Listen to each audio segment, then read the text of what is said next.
मेरी पाठशाला में आपका स्वागत है। नमस्ते। आज मैं आपको SLR और CRR के बारे में बताऊंगी, लेकिन उससे पहले हम लीगल रिजर्व रेशियो के बारे में कुछ इम्पोर्टेंट लाइंस जान लेते हैं। भारतीय जो बैंकिंग प्रणाली है, इंडियन बैंकिंग सिस्टम है, उसमें जो लीगल रिजर्व रेशियो है यानी कि LRR, वो किसको रेफ़र करता है, CRR या फिर SLR को। सेकंड पॉइंट है कि जो CRR है और SLR है उसको हम LRR का कंपोनेंट नहीं मानेंगे। फॉर एग्जांपल कि अगर सपोज करिए CRR 4% है, SLR 20% है, तो इसका मतलब ये नहीं है कि जो LRR है वो 24% होगा, क्योंकि CRR और SLR ये RR के कंपोनेंट नहीं हैं, बल्कि ये क्या है, LRR के टाइप्स हैं। तो यहाँ पर जो CRR है और जो SLR है वो सेपरेटली डिफ़ाइन किया गया है, और उसको डिफ़ाइन कौन करता है, रिज़र्व बैंक ऑफ इंडिया, यानी कि इंडिया का जो सेंट्रल बैंक है RBI। वो हर बार जो मॉनेटरी पॉलिसी आती है उसमें CRR और SLR की अलग अलग रेट डिफ़ाइन करता है, अलग अलग रेट डिक्लेयर करता है। अब हम सबसे पहले बात करेंगे CRR, जिसको कैश रिजर्व रेशियो भी कहा जाता है। CRR refers to the percent of total demand deposit of the commercial bank which they must keep as cash reserve with RBI। यहाँ पर दो चीज़ें देखिए, यहाँ पर एक डिमांड डिपॉजिट है और कमर्शियल बैंक है और कैश रिजर्व विद RBI। इन तीनों को समझिए। सबसे पहले देखिए कि डिमांड डिपॉजिट क्या होती है। डिमांड डिपॉजिट यानी कि जो कस्टमर होता है वो बैंक में जो पैसा जमा करता है, और जो कस्टमर बिना किसी इन्फॉर्मेशन के बैंक में जाकर अपनी जब भी उसको ज़रूरत पड़ती है, ज़रूरत पड़ने पर अपने पैसे को जब मर्जी बैंक से निकलवा सकता है। उसको निकलवाने के लिए बैंक को पहले इंटीमेट नहीं करना पड़ता, तो इसको डिमांड डिपॉजिट कहते हैं। कॉमर्शियल बैंक यानी कि जहाँ भी आपके अकाउंट्स हैं वो सारे क्या हैं, कॉमर्शियल बैंक है, चाहे वो SBI हो, चाहे वो ICI बैंक हो, चाहे वो HDFC बैंक हो, ये कोटक महिंद्रा बैंक हो, ये सब क्या है, कॉमर्शियल बैंक हैं।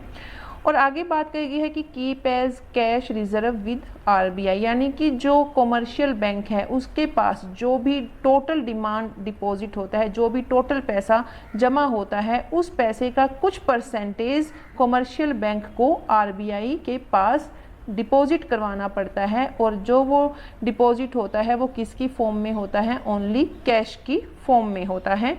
तो अगर हम बात करें CRR की मैक्सिमम लिमिट क्या होती है, 15%, और मिनिमम लिमिट क्या होती है, 3%। यानी कि जो RBI है वो CRR को 15% से ज़्यादा डिक्लेयर नहीं करता और ना ही वो 3% से मिनिमम डिक्लेयर करता है। और अगर हम एट प्रेजेंट बात करें कि करंट रेट क्या है CRR, तो वो कितनी है, 4.50%।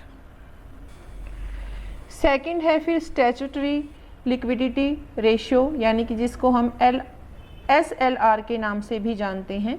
Refers to liquid assets that the commercial bank must hold with themselves on daily basis as a percentage of their total deposits. यानी कि एक जो कमर्शियल बैंक है उसके पास जो भी टोटल डिपॉजिट होता है उसका कुछ परसेंटेज बैंक को अपने पास रखना पड़ता है।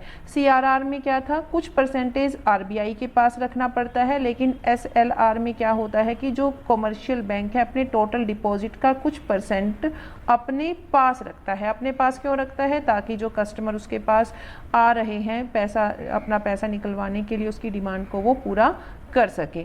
तो यहाँ पर देखिए लिक्विड असेट्स क्या है, यहाँ पर हमने बात की थी स्टार्टिंग में कि रेफर्स टू लिक्विड असेट्स, यानी कि जो बैंक है वो किस फॉर्म में SLR अपने पास रख सकता है, कैश की फॉर्म में, गोल्ड की फॉर्म में और सिक्योरिटीज़ की फॉर्म में।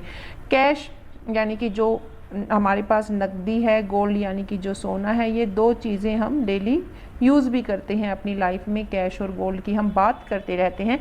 लेकिन अब यहाँ पर एक और शब्द ऐड हुआ है जिसको सिक्योरिटीज़ के नाम से जाना जाता है। तो सिक्योरिटीज़ क्या होती हैं, इसको मैं आपको एक एग्जाम्पल के जरिए समझाऊंगी।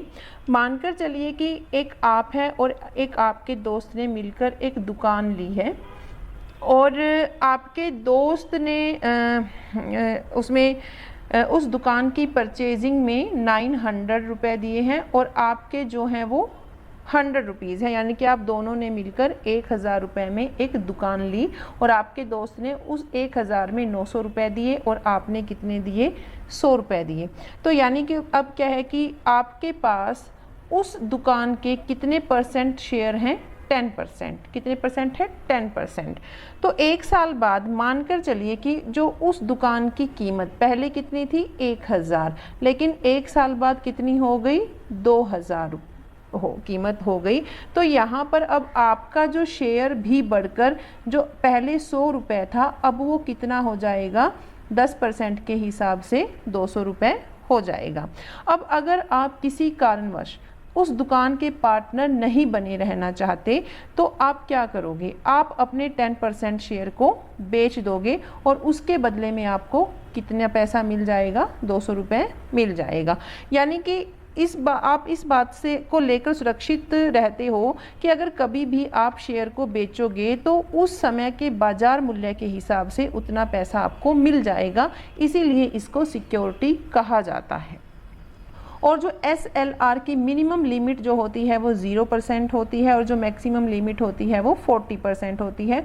और अगर हम करंट रेट देखें, यानी कि 2022 की जो करंट रेट देखें कि इस टाइम SLR क्या है, तो वो कितना है, 18% है। और जो CRR है और SLR है, इनको कौन डिक्लेयर करता है, ये जो रेट है इनको तय कौन करता है, वो भारत का जो सेंट्रल बैंक है RBI करता है। आई होप आपको मेरा ये टॉपिक बहुत अच्छे से क्लियर हो गया होगा। मेरी पाठशाला विद राशि में मैं आपको इकोनॉमिक्स के जो मुश्किल टर्म हैं उनको बहुत ही आसान तरीके से समझाने की कोशिश करूँगी। तो मेरी आपसे एक रिक्वेस्ट है कि आप मेरे चैनल को सपोर्ट कीजिए, लाइक कीजिए और सब्सक्राइब कीजिए। Thank you.